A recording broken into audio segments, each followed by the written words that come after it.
श्री राम ज्योतिष India YouTube channel में सभी ज्योतिष प्रेमियों का स्वागत है।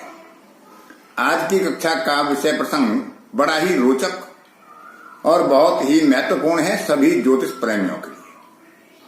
वह ज्योतिषी हों, गैर ज्योतिषी हों, सामान्य व्यक्ति हों, गृहिणी हों, व्यापार करते हों, कोई भी कार्य करते हों और उनसे सामान्य रूप से कभी भी कोई प्रश्न पूछ लिया जाए, बड़ी सरलता से, बिना किसी गणना के, बिना किसी महत्वपूर्ण गणना के, बहुत सामान्य सी गणना करके, बिना किसी पंचांग के, बिना किसी नवीन और गहन सिद्धांत की, सरलता से उस सवाल का उत्तर देने में वह सक्षम होंगे।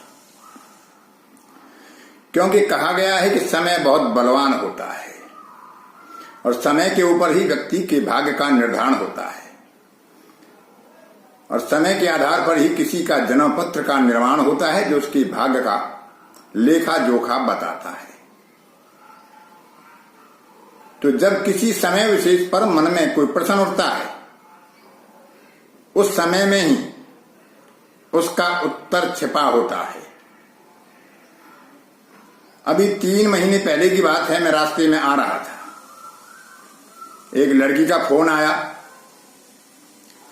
कि मेरे पर्स में काफी पैसे थे, उसी में मेरा क्रेडिट कार्ड, डेबिट कार्ड और कुछ महत्वपूर्ण कागज थे, वह गुम हो गया है।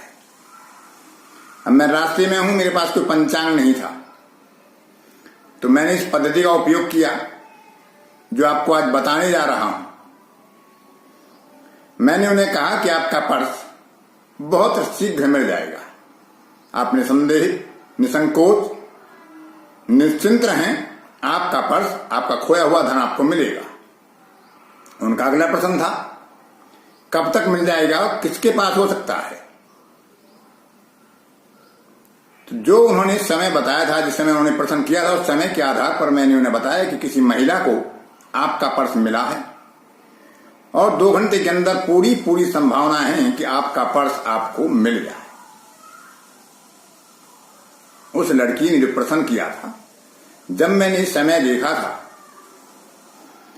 तो दोपहर बाद 3:07 हो रहे थे। तो इसी पद्धति को बताएं, 3:07 पर ऐसा क्या था कि जो उनके खोए हुए पर्स को मिलने की पूरी संभावना थी। इसी प्रकार से एक व्यक्ति मेरे पास आता है, उनका कोई रिश्तेदारी में शिशु गर्म पानी से जल गया था, बहुत ज्यादा गंभीर स्थिति नहीं थी, लेकिन जिस समय उन्होंने प्रश्न किया उस समय कुछ समय की अनुकूलता नहीं थी, प्रश्न कुंडली भी बहुत पक्ष में नहीं थी और जो पद्धति आपको बताएंगे यह भी अनुकूल नहीं थी।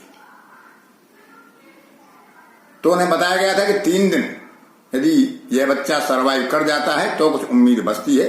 हालांकि प्रश्न कुंडली में भी और समय पद्धति के आधार पर भी जो आज पद्धति आपको बताऊंगा, उसमें उनके बचने की संभावना ना के बराबर थी। 1-1.25 घंटे बाद फिर लड़की का फोन आता है, जिसने सवाल किया था कि उसका पर्स गुम हो गया है। उसने कहा कि मुझे अभी एक महिला ने आकर मेरा पर्स मुझे सौंप दिया है। आपने कहा था 2 घंटा और लगभग 1.25 घंटे के अंतराल में उसको उसका पर्स वापस मिल गया और जिस महिला को उसका खोया हुआ पर्स मिला था, उसने घर जाकर ही उसे पर्स वापस लौटाया। तो इसमें प्रश्न करते समय एक बात का विशेष ध्यान रखें कि अनुकूल समय का इंतजार ना करें। जिस समय प्रश्न पैदा हुआ है, जिस समय प्रश्न आपके सामने आया है, उसी समय पर उसका फलादेश निर्धारित करें। एक हमारे शिष्य थे, मेरे पास ज्योतिष पढ़ते थे। वो गहने खरीद कर अपनी किसी शादी के लिए 3-4 लाख रुपए की और घर में लाकर रखे, लेकिन वो ध्यान से चूक गए कि कहां रख दिए। उनका मेरे पास फोन आया, तो उनका फोन 12 बजे के लगभग आया, यानी ठीक 12 बजे से कुछ 1 या 2 मिनट पहले। तो मैंने उन्हें बताया कि सामान आपके घर में ही है, कहीं खोया नहीं है, आप स्वर्णकार की दुकान पर भी भूले नहीं हैं और आप उसे खोजें आपके घर में ही आसपास मिल जाएगा, और वह धर्म स्थल जो मंदिर या कोई मूर्ति होगी तो उसके आसपास आपको संभावना है। तो बड़ी सरल पद्धति है मित्रों। जब भी आपके पास कोई साधन ना हो, कोई गणना का साधन ना हो, कोई पंचांग ना हो और प्रश्न आपके सामने आ जाता है, तो आप बड़ी सटीकता से अपने विवेक और अपनी प्रज्ञा का प्रयोग करके इसका उपयोग कर सकते हैं, और आप इसके चमत्कारी परिणामों को देखकर स्वयं हतप्रभ हो सकते हैं। तो इसमें आपको देखना सिर्फ इतना है कि जिस समय सवाल किया गया है उस समय आपके पास घड़ी है तो घड़ी देखिए। इस बात का विचार मत कीजिए कि आपकी घड़ी आगे है या पीछे है, या प्रश्नकर्ता से समय पूछ लीजिए। अब जो समय उसने बताया है उसके आधार पर आप निर्णय कीजिए, क्योंकि यह आज की कक्षा पहली कक्षा है। इसके बाद 2-3 कक्षा में और इसके बारे में बताएंगे। जन्म पत्रिका पर भी इसका विचार बताएंगे। जन्म पत्रिका में कैसी इसका तालमेल बिठाकर किसी की जीवन की सफल घटनाओं का विचार किया जा सकता है।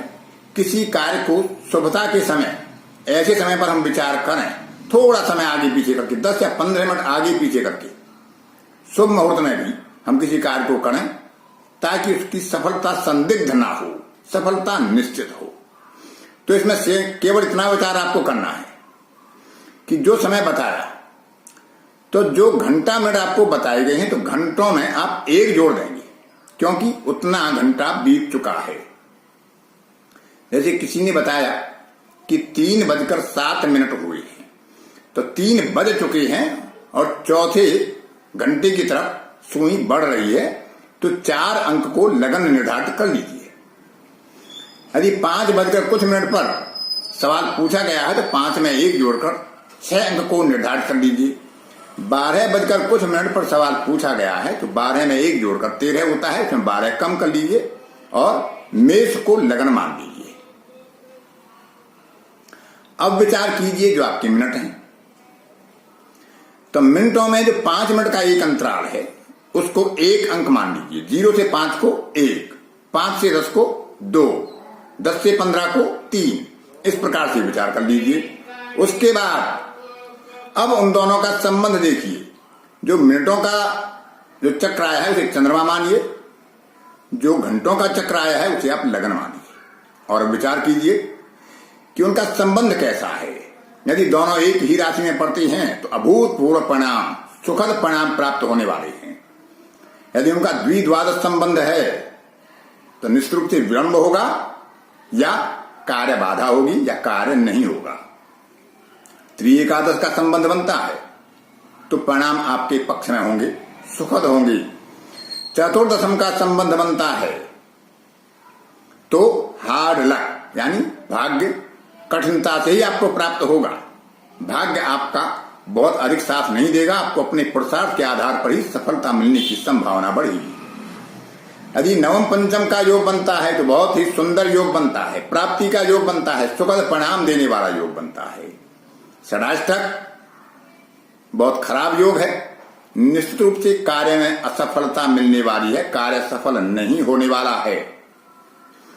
समसप्तक संबंध बनता है तो स्थिति तनावपूर्ण और कार्य में सामान्य बाधा के संकेत बता सकते हैं, लेकिन प्रयासों के बाद या किसी के सहयोग के बाद उस कार्य को सिद्ध किया जा सकता है, सफलता को हासिल किया जा सकता है। अब जो प्रश्न मुझसे पूछा गया था 3:07 पर, तो 3 का अर्थ होता है 4, यानी कर्क लगन, और 7 क्योंकि 5 से 10 के बीच में है तो घड़ी 2 के आसपास होगी मिनट की, तो इसमें 2 का अंक लिया, तो 4 को लगन बनाया, 2 को चंद्रमा बनाया, तो चंद्रमा की लगन बनती है और चंद्रमा उच्च राशि का होकर लाभ भाव में बैठता है, त्रिएकादश का योग बनता है, तो उत्तम परिणाम मिलने की संभावना है। क्योंकि चंद्रमा स्वयं स्त्री ग्रह है, स्त्री राशि में बैठा है और लगन भी स्त्री ग्रह की है, तो सामान्य सी बात है कि वह सामान किसी स्त्री के पास होगा, किसी महिला के पास होगा। अब 2 घंटे का समय आप इसमें कैसे निकालते हैं, तो ये घटना के ऊपर है। कोई घटना 2 महीने में घट सकती है, कोई 2 घंटे में घट सकती है, कोई 2 दिन में घट सकती है। लेकिन सामान यदि सेम डे नहीं मिलता है तो उसके बाद उसके मिलने की संभावनाएं बहुत क्षीण हो जाती हैं। तो क्योंकि चंद्रमा को अपनी राशि तक पहुंचने में, लगन तक पहुंचने में केवल 2 घंटे या 2 दिन या 2 माह या 2 वर्ष पार करने हैं, तो इसको समय की स्थिति और कार्य की पद्धति के ऊपर, कार्य किस प्रकार का है उसके ऊपर विचार कर सकते हैं और इस पद्धति का विचार करके किसी भी सवाल का हाँ या ना में बड़ी सटीकता के साथ आप उत्तर दे सकते हैं। आगे की कक्षा में किसी कार्य को शुभता या अशुभता के लिए किस प्रकार से शुभ करने के समय का विचार करेंगे, उसका विचार करेंगे। उसके बाद इसको अगली तीसरी कक्षा में विचार करेंगे आपके जन्म स्थान पर, जो जन्म समय पर जो आपके ग्रहों की स्थिति है उनका कैसे संबंध स्थापित कर सकते हैं आपके भाग्य की सफलता असफलता के लिए। तो आज की कक्षा में इतना ही। आपके लिए यह विषय उपयोगी होगा ऐसी अपेक्षा के साथ अपनी वाणी को विराम देता हूं।